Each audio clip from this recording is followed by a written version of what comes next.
नमस्कार. Prime time महाराष्ट्रामध्ये आपलं सगळ्यांचं स्वागत आहे. आजचा विषय जो घेतोय आपण तो अत्यंत महत्त्वाचा आहे. तो भारत आणि अमेरिकेच्या संबंधाच्या दृष्टिकोनातून जर आपण बघितला तर तो महत्त्वाचा आहे. कारण अमेरिकेचे राष्ट्राध्यक्ष डोनाल्ड ट्रम्प, अर्थातच डोनाल्ड तात्या, ज्यांना आपण प्रेमाने तात्या म्हणतो, त्यांनी एक टॅरिफ वॉर सुरू केलेला आहे. कर प्रणालीमध्ये काही बदल केलेले आहेत, कर वाढवलेले आहेत आणि याच्यामध्ये कुठले देश आता सापडलेले आहेत जर याचा आपण विचार केला तर मेक्सिको आहे, कॅनडा आहे आणि चायना आहे. या तिन्ही देशांच्या बाबतीमध्ये जो व्यापार होतोय, या व्यापारामध्ये होणारे जे काही कर असतात हे कर त्यांनी वाढवलेले आहेत. आता भारताच्या बाबतीमध्ये अजून तरी अशी स्थिती नाही असंच म्हणावं लागेल. कारण एकीकडे अमेरिकेनं भारताला सुद्धा इशारा दिलेला आहे की आम्ही तुमच्या बाबतीमध्ये देखील आयात निर्यातीवरचे जे कर आहेत ते वाढवू शकतो. आता जर असं झालं तर भारत अमेरिका संबंध किंवा भारत अमेरिका व्यापार संबंध आणि त्या अनुषंगाने भारताच्या शेअर मार्केटवर होणारा परिणाम काय असू शकतो हे आपण बघणार आहोत या व्हिडिओमधनं. त्यामुळे तुम्हाला माझा व्हिडिओ आवडला तर तो लाईक करा, शेअर करा आणि आमचं चॅनल सबस्क्राईब करायला मात्र विसरू नका. तर मंडळी, व्हिडिओच्या सुरुवातीलाच आपण मुळामध्ये बघूयात की कर हे टॅरिफ वॉर काय आहे.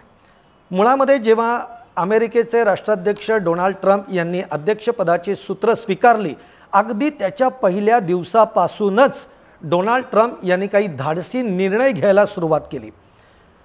आता त्यांच्या दृष्टीनं त्यांनी हा जो टॅरिफ वॉर आपण ज्याला म्हणतोय, करांमध्ये जो वाढ करण्याचा जो निर्णय घेतलेला आहे तो अमेरिकेच्या दृष्टीतनं त्यांनी तो निर्णय घेतलेला आहे. कारण आत्ता देखील जरी आपण, अमेरिका ही महासत्ता आहे हे नाकारून चालणारही नाही, पण अमेरिकेची जी एकूण आर्थिक स्थिती जी आत्ता आपण बघितली तर ती फारशी काही ज्याला आपण खूप चांगल्या पद्धतीची आहे असं म्हणता येणार नाही. आणि त्याचबरोबर तुम्ही जर ट्रम्प साहेबांचा जर का एक कल बघितला तर आता आपल्या देशामध्येच उत्पादनाची प्रक्रिया वाढावी या दृष्टिकोनातनं डोनाल्ड ट्रम्प काही निर्णय घेत आहेत. त्यामुळे हे जे टॅरिफ वॉर नक्की काय आहे हे आपल्याला समजून घ्यावं लागेल. आता मुळामध्ये टॅरिफ वॉर म्हणजे काय तर दोन देशांमध्ये व्यापार होत असतो ज्याला आपण आयात आणि निर्यात म्हणतो. तसंच आयातीवरचं एक शुल्क असतं आणि निर्यातीवरचं शुल्क असतं. आता मुळामध्ये अमेरिका आणि भारताचा जेव्हा आपण विचार करू तेव्हा या दोन देशांमध्ये कोणती उत्पादनांची आयात निर्यात होते याचा आपल्याला बारकाईनं विचार करावा लागेल. आता प्रामुख्याने जर आपण भारताचा विचार केला पहिल्यांदी की भारत अमेरिकेकडनं काय घेतो तर अमेरिकेकडनं अत्यंत महत्त्वाच्या गोष्टी भारत आयात करत असतो. त्याच्यामध्ये पेट्रोलियम उत्पादनं आहेत. भारत अमेरिकेकडून मोठ्या प्रमाणामध्ये स्टील किंवा महागड्या मोटरसायकली या आयात करत असतो. इलेक्ट्रॉनिक वस्तू त्याच्यामध्ये आहेत. त्याचबरोबर अणुभट्ट्या, बॉयलर यासारखी जे पॉवर प्लांट आहेत त्याला लागणारी जी उपकरणं आहेत ती अमेरिकेकडनं आयात केली जातात. त्याचप्रमाणे इलेक्ट्रिकची जी मशिनरी आहे ती आयात होते. विमान वाहतुकीसाठी किंवा वैद्यकीय लष्करी उपकरणं ही अमेरिकेकडनं आपण घेत असतो. म्हणजेच भारत अमेरिकेकडनं या वस्तू आयात करतं. मग आता भारताकडनं अमेरिका काय घेते ज्याला आपण निर्यात म्हणूयात तर त्याही फार महत्त्वाच्या गोष्टी आहेत. ज्याच्यामध्ये आपण जर बघितलं तर हिऱ्यांचा मोठा जो व्यापार आज भारतामध्ये आहे, मुंबई गुजरातसारख्या ठिकाणी आहे. भारतातनं हिऱ्यांची मोठी निर्यात आपल्याला बघायला मिळते. त्याचबरोबर त्या अनुषंगाने येणारे दागिने त्यांची मोठ्या प्रमाणामध्ये निर्यात होते. वैद्यकीय उपकरणं जी आहेत ती देखील अमेरिकेला मोठ्या प्रमाणामध्ये निर्यात होत असतात. या सगळ्यामध्ये पेट्रोलियम उत्पादनं जी आहेत ती देखील आपण निर्यात करत असतो. आणि त्याचबरोबर सगळ्यात महत्त्वाचं म्हणजे बासमती तांदूळ, म्हणजे जो सगळा कृषी उत्पादनं जी आहेत ती मोठ्या प्रमाणामध्ये भारतातनं अमेरिकेला निर्यात होत असतात. त्याच्यामध्ये हळद आली, वेलची आली, ही देखील त्याच्यामध्ये निर्यात होत असते. कापड आहेत, कपडे आहेत की जे भारतातनं निर्यात होत असतात.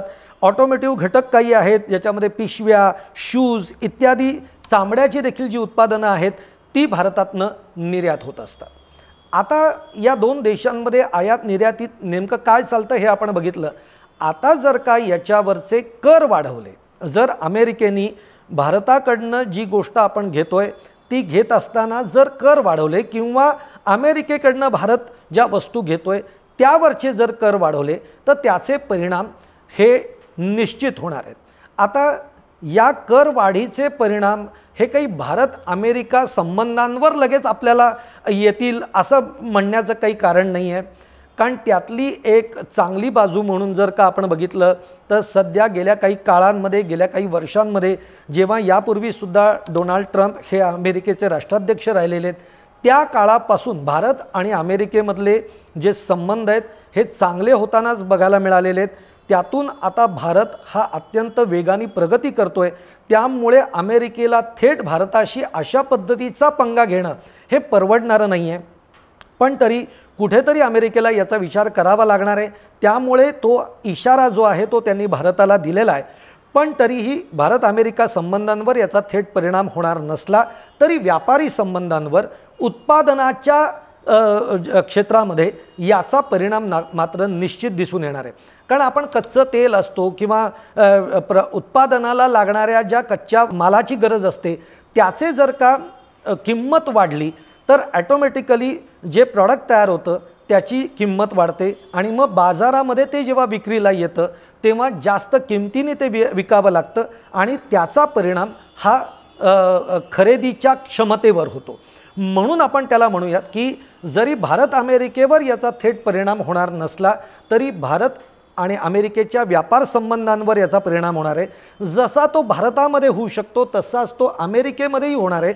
म्हणजे दोन्ही देशातल्या व्यापारी संबंधांना हे कर वाढवणं हे परवडणारं ठरणार नाही।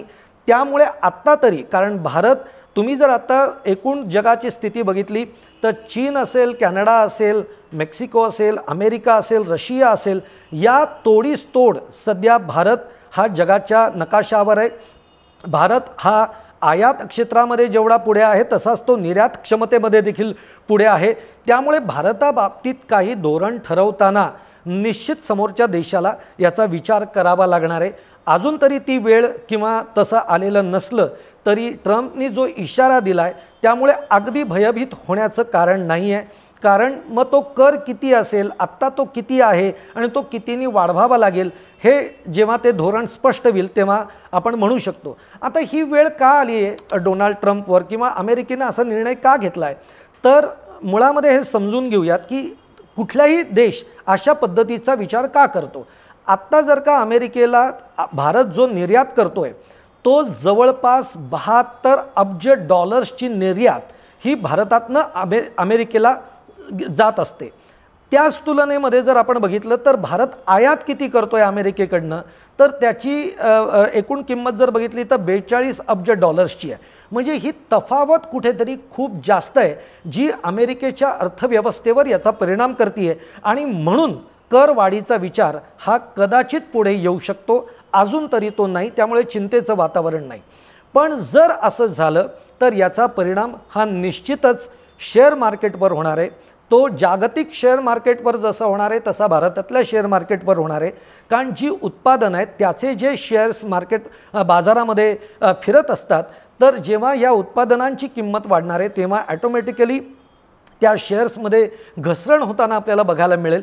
म्हणजेच काय, तर शेअर मार्केटमध्ये देखील याचा परिणाम होऊ शकतो। त्यामुळे गुंतवणूकदारांची लाखो रुपयांची गुंतवणूक ही शेअर मार्केटमध्ये अडकलेली असते, त्याच्यावरही याचा थेट परिणाम होताना आपल्याला बघायला मिळू शकतो। आत्ता देखील जरी आपण विचार केला तरी चायना, मेक्सिको किंवा आपण बघितलं कॅनडा यांच्यावर बाबतीमध्ये जरी हे लागू झालेलं असलं तरी आंतरराष्ट्रीय शेअर मार्केटवर याचा परिणाम झाला आहे, ज्याचं परिणाम हा गुंतवणूकदारांवर आत्ताच कोट्यावधींची गुंतवणूकदार जे आहेत त्यांना फटका बसल्याचं आपल्याला चित्र बघायला मिळत आहे। त्यामुळे अमेरिकेनं भारताला जो इशारा दिलेला आहे त्याकडे भारत अमेरिका संबंधांमध्ये कुठलाही यातनं तणाव येणार नाही आहे, पण व्यापारी तणाव निश्चित वाढू शकतो। त्याचा ताण हा भारताच्या अर्थव्यवस्थेवर निश्चित पडू शकतो, हे मात्र नक्की। तुम्हाला माझा हा व्हिडिओ आवडला तर लाईक करा, शेअर करा आणि आमचं चॅनल नक्की सबस्क्राईब करा।